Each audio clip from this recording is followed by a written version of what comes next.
Hello மக்களே, நான் தான் உங்கள் சேகர் சிற்பி பேசுகிறேன். எல்லோரும் எப்படி இருக்கீங்க? நல்லா இருக்கீங்க நம்புகிறேன். இவர் தான் எங்கள் மாமனார். பக்கத்தில் இருக்கிற குட்டீஸ்லாம் என்னோடய குழந்தைங்க ஜனிஷா அண்ட் லோகேஸ்வரன். இதோ இருக்காங்க பார்த்தீங்களா, இவங்க தான் மை ஒய்ஃபு.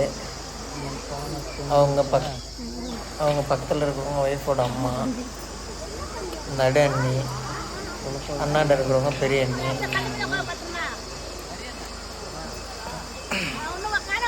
அதாவது நான் என்ன சொல்கிறேன்னா, நம்ம ஒவ்வொரு குடும்பத்துக்கும் குலதெய்வ வழிபாடுன்றது ரொம்ப முக்கியங்க.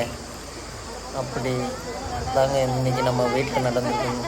நம்ம அண்ணன் 3 பேருமே போயிட்டு எழுமேரில் இருக்கிற ஸ்ரீ பச்சைவழி அம்மன் கோயிலில் இன்னையோட ஆடி மாதம் லாஸ்ட்டு வெள்ளிங்களா, அதனால சரி கும்பலாக போயிட்டு பொங்கல் வச்சுட்டு வருவோம் அப்படின்றதுனால இன்றைக்கி வந்தேங்க. எப்படின்னு பார்த்துட்டு சொல்லுங்கள்.